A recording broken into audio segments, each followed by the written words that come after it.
Do you want to live a life of freedom and adventure? Are you wanting more than the daily grind? Me too. Welcome to the EMMA LOVELL Show, a place where we talk about living a life you love now. I'm your host, Emma Lovell, and my number one value is freedom. I've spent the last 14 years running a business and traveling the world, and now I take my husband and toddler along for the adventure too. It's possible, and I know you can create a life doing what you truly love as well. This podcast will inspire, motivate, and encourage you to go after your dreams, to create a life you love and to live it now, not wait for retirement or someday in the future. I'll be sharing episodes weekly about how I harmonize business, travel, and self-care. I'll also bring on incredible guests to share their journeys, the wins, the challenges, and how they're creating a life they love. Let's jump in and get dreaming. This is a space for you to manifest a life you love. I would like to acknowledge and recognise Aboriginal and Torres Strait Islander peoples as the first peoples of this place, now known as Australia. I am grateful for the continuing care of the land, waterways and skies where I work, live, listen, learn and play. From here on Yugambeh country and from wherever you are listening, I pay my respects to the elders past and present. Hello and welcome to the podcast today. I'm your host, Emma Lovell, and I am the Pleasure Coach. This episode is all about living your values, and it's one that I've wanted to do for a little while. I was actually just recording and it cut out, so I'm not sure if I meant to do it today. We'll see how we go. If it cuts out again, not meant to be. But I found it a little bit challenging to get started on this one because it's very personal. But that's what I want to share is your values should be personal. They should be important to you. Now, some people don't even know what values are, and I started doing values work with my personal brand coaching about 6 years ago. I've known my values, but you've got to live your values too. And so values are what is most important to you. They are your beliefs. They are what guides you. They are what help you make decisions. They act as a moral compass. And I talk about the Pleasure Life Plan being like your compass for the life that you want to live. And so your values are very much part of that. And you need to know them and you need to revisit them often.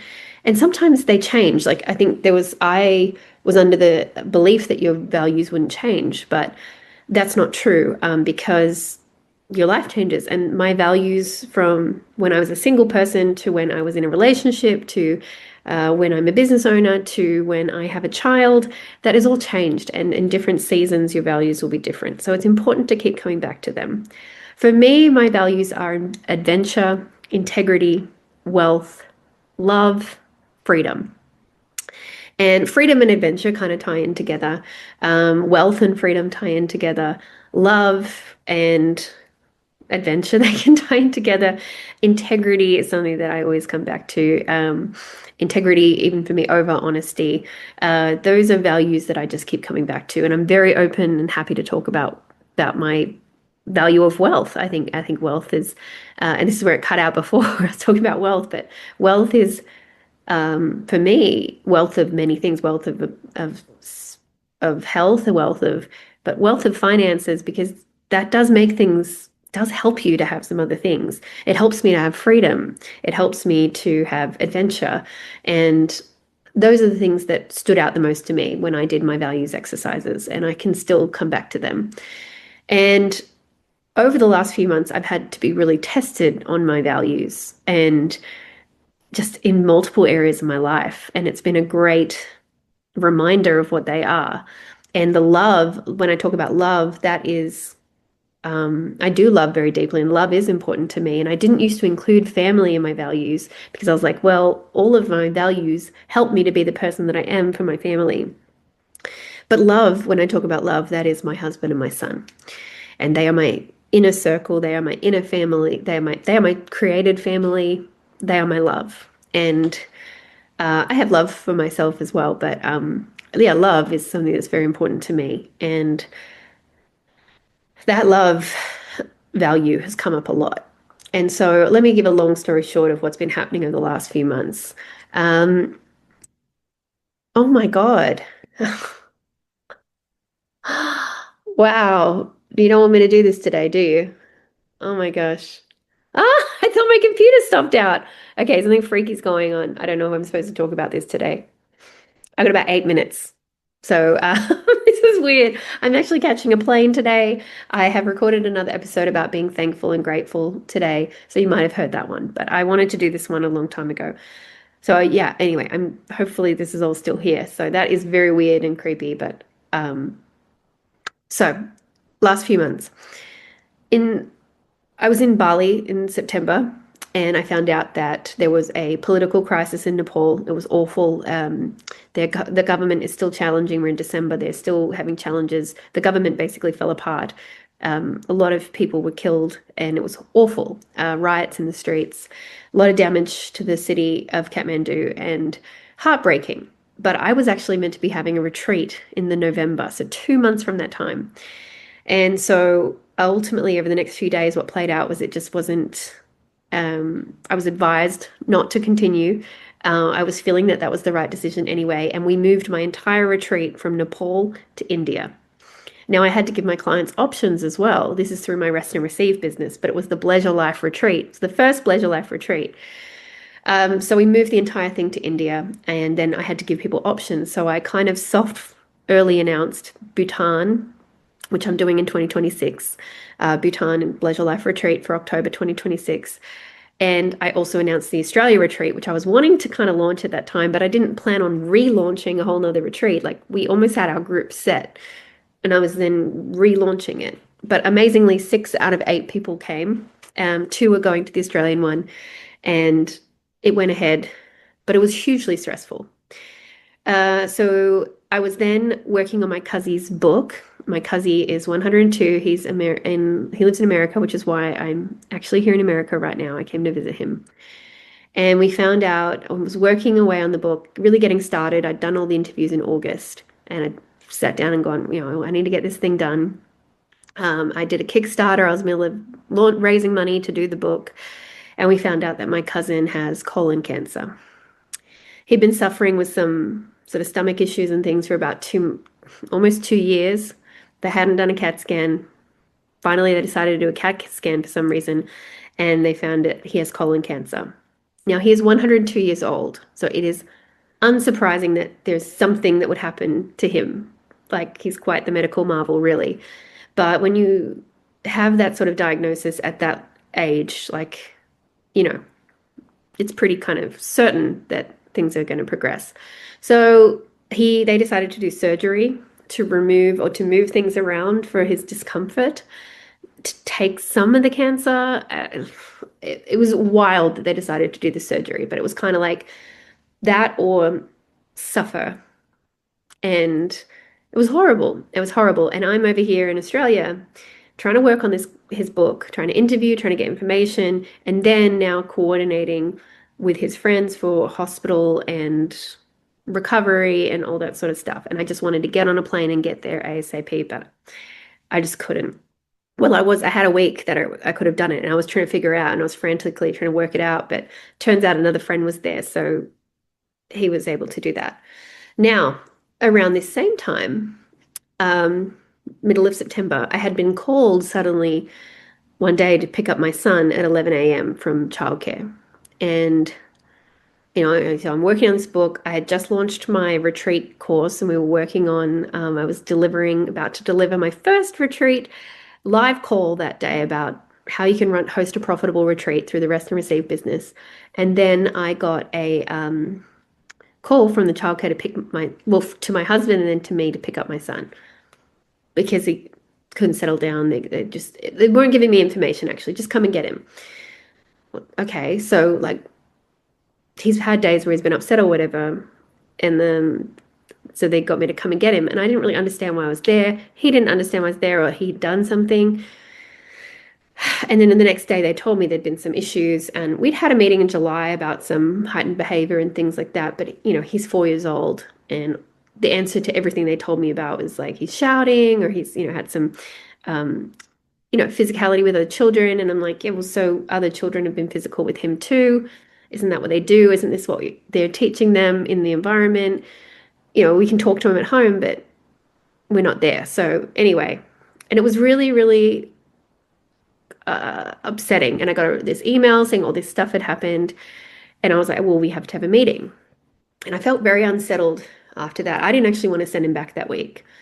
And we ended up getting a friend to come over and help out that day where I had a call to do. And I can postpone and cancel work. I don't mind that, but I also don't like letting people down, and I like to fulfill my duties as well and to fulfill for my clients. So it was very distressing and sort of set off a little of this sort of disruption. So then in October, the second week of October, I was in Melbourne. I was down there for 2 speaking gigs. I had been to an event and I was down there to attend a literary festival. And I was on the way to a speaking gig and I was wearing my pink sparkly suit and I get a phone call from the childcare centre. And I'm like, okay, I had heard from my mother-in-law that she'd had to do a report that day. And I said, okay, well, things happen and I'm sure they'll tell me, we'll talk about it. And then they called me and I thought, okay, here we go. They're going to talk to me about it. But what they told me was that he was no longer welcome at the childcare centre. Well, they didn't say that. They said we would have to seek alternative care arrangements. Now, I thought they were talking about a shorter term, but I knew that I couldn't have that conversation. Like it was coming out of out of the blue, really. There was no, if these things happen or reports or we need to have another meeting, we need to have a discussion. The last thing, we'd had a meeting 3 weeks ago and I thought we were working on things. So I said, I can't talk to you right now. You have to email me. We have to have a meeting. But okay. And I said, you know what? I thought I'm done with this kind of instability, this situation. Maybe he's not meant to go there. So I called my husband. I said, he's no longer going there. We will work it out, but I can't have this conversation. I'm on my way to a speaking gig where I was actually going to share my story called Life After I Left or Life After I something, where I was telling my story about how I broke my back and how I started my business and about self-care and all this stuff. So I was like, I just can't do this today. So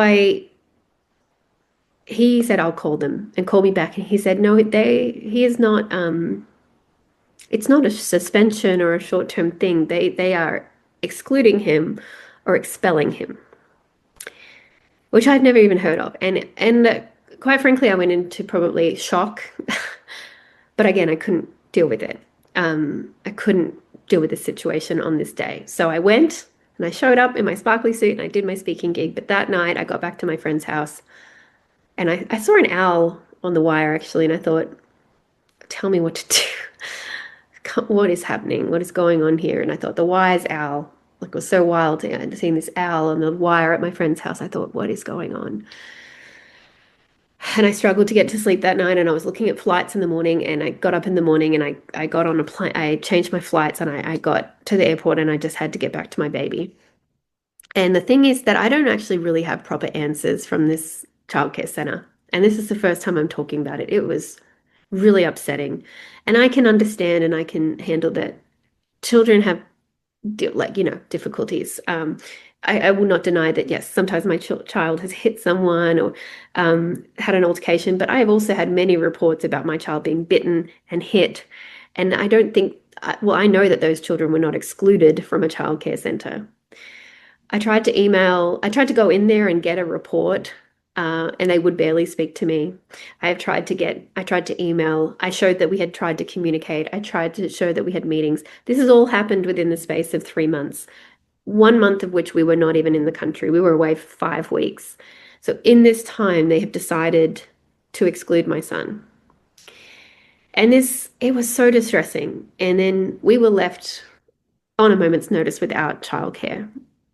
So my husband works at SeaWorld at a theme park, and I run a business. But where I talk about living your values is all of these situations. I went back to my values, and they are love, integrity, freedom, wealth, and adventure. And the wealth didn't really come into it. I mean, I felt grateful that we had, I guess, the means to be okay throughout this. But I didn't know what to do about childcare. It's like, just put him in another childcare. Well, no, because I didn't know what was going on. So we've seen a doctor, we've seen an OT, there's no diagnoses. I spoke to the school because my child is starting school next year. And I was like, is he even okay to be in other environments? I don't have an explicit answer for why he was excluded. my understanding is that it was too much. They didn't know how to deal. He was having big emotions or feelings, probably not coping very well with the volume of children and the small space and potentially the support given by the staff. I don't know. I don't know. I didn't have enough information. All I knew I had to do was do what was right for my son. And this is where I come to the love. And I had a few client issues come up in this time. I've had somebody, I had a difficulty with a client. We've had a sort of I guess, a confrontation. We've had a disagreement. Again, I've tried to do everything within integrity, communicate, but we were still in, I guess, a dispute. And I was very hurt by that and upset by that. And I don't want to hurt anybody, upset anybody, but I feel that I've acted in integrity. And when you come to what is most important for me and the love, I found out about the same time about my cousin and about my son. And I'm like, I love my business and I love my work. I love my clients, but my family will come first and our health and our well-being will come first. And I focused on that. And so the business has taken a hit in terms of my time and energy. And you wouldn't know any of this because I have an amazing VA. I had an OBM working with me. I had people who were able to, and we had planned content. I have so much photo and video and content available that we can put things together. But I am launching retreats. I am promoting retreats. I was delivering a retreat in November. I was writing a book. I've managed to write a book in the last 3 months. And what it comes back to for me was like, these were important things. And my son and my husband, we come like, and my husband and I probably haven't had as much time as I would like, but the love for them, that is one of my highest values. Doing things in integrity and maintaining my integrity throughout, that's important to me. Having that adventure, having that sense of adventure, it's been an adventure. And keeping that, having the freedom to do what we need to do, that's important to me. And so you need to know what your values are, because when you're up against the wall, when you are hit with a challenge, when you have multiple things calling for your attention, you need to know what's important to you. You need to know what you will prioritize. You need to know what you will do in those situations. And for me, it's like, you come between me and my family, that is going to come as number one. So it's been a hard time. I'll say that. It's been a hard time. Every possible kind of thing that I feel like could be thrown at us. I've had a few family, external, more wider family. There's been some issues. Like, it just felt like I feel like this is the 2025. It's like all the shit came to this. Like, it's like all the shit, bring all your shit. And I just kind of got to a point where it's like, everyone bring it out. Tell me all of it. Tell me all the challenges, all this shit. Let's deal with it all at once. And you don't know what people are going through. You don't know what people are going through. And we're all going through our stuff at different times. But you have to know what are your values, what's important to you, to make the decisions that you need to make. And so choosing to not go to Nepal was in integrity. It was in love for my clients. I love this country and I want to support them, but it is not the time. And we will be going back in 2026. And I promise that, and that I will be true to my word on that. With my relative, I love him so much. He's a dear, dear family member. I'm going to show up for him and I'm going to show my love for him. So I did that. And then for my son, whatever he needs, whatever support he needs, and whatever care he needs, and we rallied around him. And that kid is so loved, and he's living his best life. Like, he's having the time of his life. Don't you worry. He's doing fine. He's been to the school orientations. They are so ready for him. He's so ready for it. But it's been rough. And I'm proud of myself for staying true to my values. I am proud of my family for coming through this. I am proud to have asked for help and to have received help. But you wouldn't have seen all of that. And I just wanted to, it reminded me really of this values. And, I don't have a resolution with we just don't go to the childcare anymore. But I will share, I probably will share a public letter or something, because what we went through, I even tried to report it to the Department of Education, and they said it wasn't within their regulation. And I just think it's a very challenging space. So I just think information and communication goes a long way. I would be fine with that. And like, I will do whatever is needed to help or to resolve something, but to not have information and to be left in a state of shock and without support was very challenging. But I'm grateful for the people around us. I'm grateful for my team, my amazing VA, Rochelle. I had my wonderful OBM, Kerry, working with me at the time. I have a beautiful content creator, Sam, who were there and able to help me keep things going. I am grateful for my clients, for any grace. We managed to keep things going. I'm grateful for any grace that was provided, certainly when we changed the retreat.